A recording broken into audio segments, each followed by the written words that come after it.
today on Divorce Court. My fiance Byron doesn't spend any time with me. He spends all of his time playing video games and all of his money on himself. My significant other doesn't seem to appreciate me. She seems a little indecisive, and I'm just trying to make sure that we actually belong together. Byron and I argue about video games all of the time. What I find is that I enjoy playing video games as much as anybody else enjoys watching television. Byron, I need you to put down the controller and pay attention to me. Sara, I need you to relax and just be happy. Divorce Court is now in session. Good day, ladies and gentlemen. I'm here today with Sara, Raudenbush, and Byron Banks. The two of you have been together for 9 years, and you have 2 children together, correct? Yes. You are having difficulty in your union, so you came to see me. I gave you my compatibility test to help me see what might be going on, but I'm going to start with you, Ms. Raudenbush. Why don't you tell me a little bit about your relationship and what brought you here today? Okay, well, Byron and I have been together for 9 years, and it seems like now all we do is argue. When we do argue, there's no resolution. It either ends in me threatening to leave or Byron kicking me out. In the past, I was caught texting a guy from work, and Byron reacted by kicking me out in the middle of the night. So, How long ago was that in the 9-year relationship? it was probably a couple of years ago. Well, what were you doing texting some other dude? I was wrong. I was seeking attention because Byron has trouble giving me attention. So I was sort of begging for attention from some. And this other guy gave you some, so that was, and you walked down the road with that. Yeah. No touching involved? Not at that point, no. Okay. Mr. Banks, is that, I assume that's accurate because she just told on herself. Yeah, as far as I know is accurate. One night, family was over, she was tired, so I carried her up to bed. Like, I carried her up a flight of steps in my arms. Right. And upon putting her in the bed, the first thing she woke up, can you get my phone for me? All right, so I went back downstairs, and when I got the phone, something wasn't right, so I decided to, do a little bit of snooping. And I went through, I seen one guy, and he decided to say some things to her that I don't even think I was comfortable with saying to her. No kidding. He went in very graphic detail of what he wanted to do with my woman. So. Wow. So I admit I got heated, and yes, it was the middle of the night, but I was completely disrespected and betrayed. I mean, I take care of everything in the house, and for her to use my internet to interact with some other guy, I couldn't tolerate it. It was beyond the pale. It was beyond. It was beyond the pale. Ms. Raudenbush, you know how wrong you were and all that kind of stuff, and you can't do that. Right. But let me say this to you, Mr. Banks. Above all else, your man's got to be about your security. Yes. If you really that hot, you roll. Don't put your woman out in the middle of the night. Something happened to her. You know what I mean? You had every right in the world to be angry as all get out. You really, really did. But you don't want to put yourself in the position of regretting that decision. Yeah. You know what I mean? Somebody she come back in a body bag. You'll never get over it. Okay? Just saying. Absolutely. Okay. Are the things you're asking her to say, either pick me or get out, are they large? No. Are they mind-blowing? It's like, I want my daughter to be this religion, and if you don't go leave, or is it, you didn't cook the meal right? No, absolutely not. No. It's more along the lines where I'm made to look a particular like if I'm. Give me an example. If he does something, the problem is if he does something that I don't like, such as just ignoring me. I say something to him, it's in one ear and out the other. I'll bring that to his attention. I told him, I've been trying to get my license, so I told him about I needed my birth certificate in order to get my driver's license. Well, I told him that it costs money in order for me to do this. Well, he makes the money right now because I just had a child. So instead of saying, hey, here's some money so that you can go get your license and your birth certificate, he ignored me completely. Well, just recently, like I said, I've been trying to get my driver's license. Well, recently I asked him to drive me to drop my son off at his father's house. Well, Byron did not want to take that 9-minute drive and immediately threw in my face that I don't have my driver's license. Y'all got in a fight about it that night. Yeah, and it was a heated argument to the point where he was telling me to leave. Mr. Banks, did that happen? In some respects, yes. But my thing with that, and with any situation with her, is she expects me to read her mind. When she's just saying, oh, my birth certificate is $45. Now, she watches children and, while she's out of work at the moment. So instead of her using her money, I guess she's just expecting me to use mine. To offer of yours. Right. Did you make the ask? No, I did not ask. But at that point in time, we had no food in the house. So I was using my money to put food in the house because he spends all of his money on getting high and video games. So when I can't ever ask him for anything because I feel like he doesn't hear me anyway. Whenever she asks me for anything, if I'm able to do it, it will be done. However, if somebody just makes a bold statement and just, I don't take that as anything. As a request. Right, that's not a request to me, that's just a statement. Yeah. I'm hungry, that doesn't mean I'll give you something. I know, I get what he's saying. Women will read 3 levels deep. Dudes don't. They make the ask. They don't expect you to know anything. They tell you. So you gotta tell them.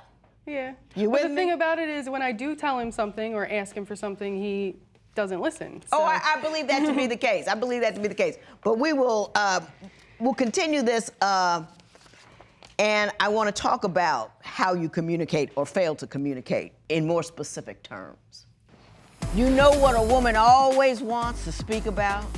Baby, how was your day? Her telling me about how her day can start in one place and then turns into the family drama that maybe I don't want to hear about that after dealing with my Which is own why you nonsense. don't ask her. I'm telling you, that's what happens. I'm telling you.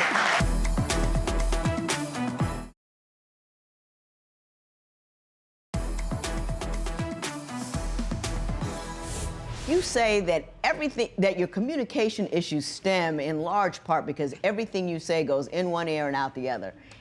Explain that to me. Well, for example, when I was working and I would give him my work hours, I would tell him on Monday, here, these are my hours. On Tuesday, here, these are my hours. Then Wednesday, I'm working and I'll give him a call. I'm still at work, I'll give him a call. Where are you? I'm home. Did you pick our daughter up from the babysitter? No, where are you? I'm at work. Mm-hmm. I've been telling you all week that I have to work on this day at these hours, so obviously our daughter's gonna be at the babysitter. Mm-hmm.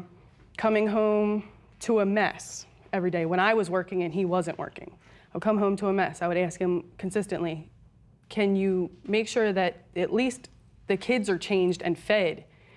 But that would go in one ear and out the other, and he tells me, I specifically asked you to make sure that the kids ate and that they're changed. I specifically told you, I'm working these days. Where am I wrong in that? I'll tell you where you went wrong on the days part. He took the days and said, okay, I know that. He didn't take it, now what are my responsibilities as a function thereof? He just didn't do it. Right. And he didn't make that step. And he's not looking to do any more work than he's already doing. So you have to specifically tell him, because I'm unavailable, you'll now have to take care of something I usually take care of. That's where you went wrong on that one. But the next one, let's talk about it with him. When she was working and you weren't working, were you less than an able house husband? Absolutely not. I don't drop the children off because I leave for work before everyone else in my household does. I pick my children up every day. My babysitter can contest to that. I take care of the children, I feed them, I give them baths whenever they need it. Now, the thing with her is if she comes home and something's not done, particularly when she wants it done, that's an issue. And I don't hold the same grudge. I understand people get tired. First thing, after running around with kids all day, you may want to take a break, especially after working all day. But you don't run around with kids all day. You even admit in your paperwork that you play a lot of video games. Yes, I do. And that you feel that the fact that you're breathing the same air with your family should be enough. You said that. Yes. I mean, and that could be... That doesn't sound like a guy who's handling his business with his kids. Right. You did say that. Yes, I mean, that part was actually about me and her sitting somewhere and it's, you know, after everybody is in bed and it's us two sitting around or something. And I'm like, I have spent countless time. Trying to balance playing video games and family time has been a struggle. Now, that sounds like something she wrote. It's not a struggle for me. It's simply either I'm gonna play the game or I'm not. And the thing about that is I have made a conscious effort to not play video games for multiple days and sat around with her, coming straight home from work, and let her control the TV space, let her control the living room area. And I sat there for 3 days in complete silence with her. No. Because she chose not to do anything. I put the control in her hand and let her try to... You know what a woman always wants to speak about? Baby, how was your day? Her telling me about how her day was can start in one place and then turns into the family drama that maybe I don't want to hear about that after dealing with my Which is own why nonsense. you don't ask her. I'm telling you, that's what happens. I'm telling you, that's exactly what happens. Having said that, I want to talk about this. She believes in unschooling and you don't, so we're going to talk about that. Right. I've been in school and like you know what you know and you're uncomfortable with anything new. Yes. That's your problem. That's his life. I'm He's open-minded. comfortable No, in you're his life. not. No, you're not open-minded. Don't tell that lie. Do you prefer quiet time away from your partner after work? Tell us what you think at facebook.com/Divorce Court. Divorce Court will be right back.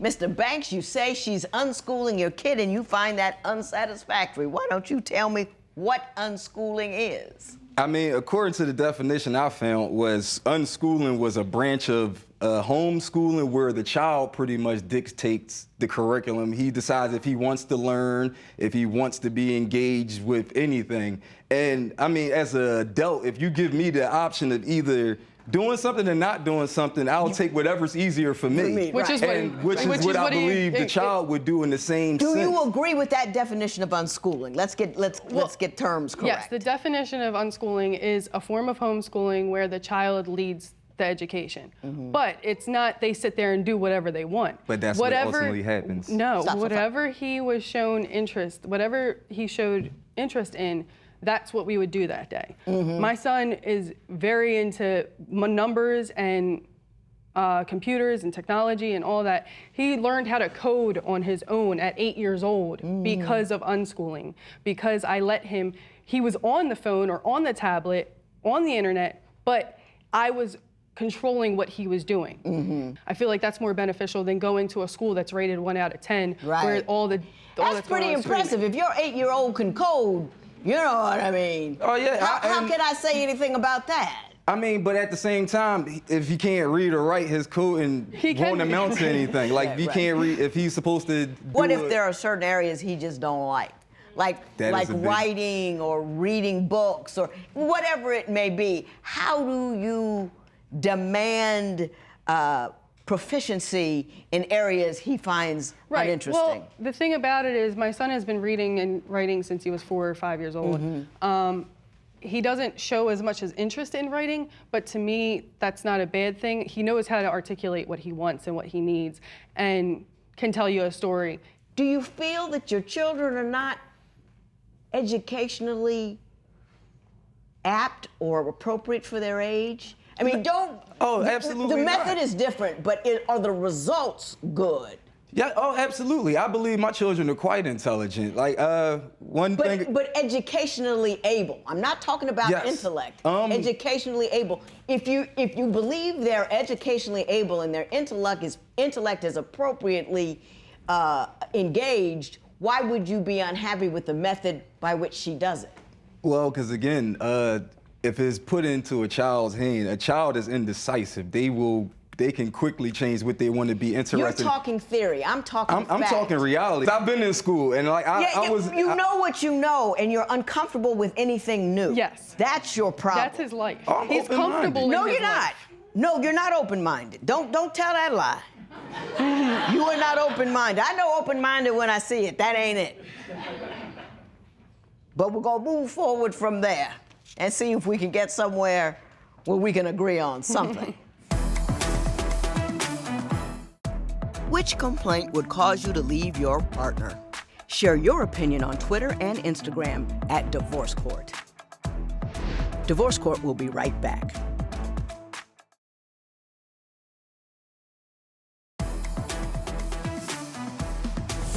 You have trouble with the way Mr. Banks spends money. Why don't you explain that to me? Well, Byron is the only one working right now, and he feels like all of that money is his. He does pay the bills, but besides paying the bills, there are other things that need to get handled, but he doesn't feel like that's his responsibility. As long as Byron is taken care of, then Byron is happy. He spends the majority of his money on getting high and video games. Mr. Banks, your response to that would be what? Yes, I do spend some significant amount of money on myself. I have to admit that, yes. But I also make sure that my family is taken care of too. Nobody's ever without. Yeah. You know, I wouldn't have for myself if anybody else was going to be without. Like, that's just not the man I was taught to be. Yeah. Actually, we went without food a few weeks ago. And in that particular case, I had to pay bills. No money was spent on me personally. You know, I understand that, but instead of spending money on video games, why don't you put some more in the bank so when you have a tight month, everybody's still eating? That's true. Now, that is true, and I have had situations. I mean, I can admit I've been irresponsible with finances, and over time I have gotten better. I was to a point where I had money sitting in the bank for a rainy day, and the day did rain. A car repair bills came up and everything, and we're still driving to this day. We're eating. But I understand that.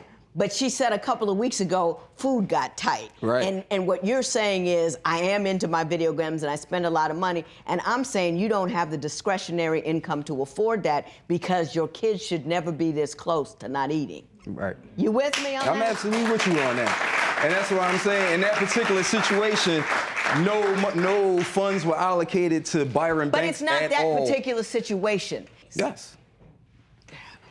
Okay, here's what I'm about to say. He is who he is. I get who he is. He's rigid, and he's very linear, and selfish. And you even said in your thing that you absolutely. are selfish. Now, you have to talk to him like he is who he is. You've got to find your voice. It can't be a screaming voice, can't be a yelling voice. You can't tell him, oh, this is it. He should have known. He don't know. He's selfish. He's self-involved. You have to be very specific because you picked him. And he had a whole bunch of kids with him. You know what I mean? They don't change. They don't get better. It gets worse. I mean, and I'm just not talking men. I'm talking in general. Everybody lets everything go as you get along. So you've got to be strong and pointed and make the ask, make your needs and desires known, and don't freak out and don't argue. He can't argue. You can let him blow and bluster all he wants.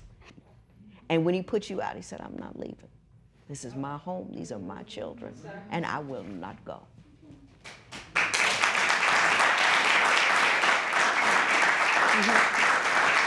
Your wife is crying about your woman is crying about what I said because I hit her heart. I hit her where she's soft. She feels scared and weak, and you that dude. Be a better man. This matter is adjourned.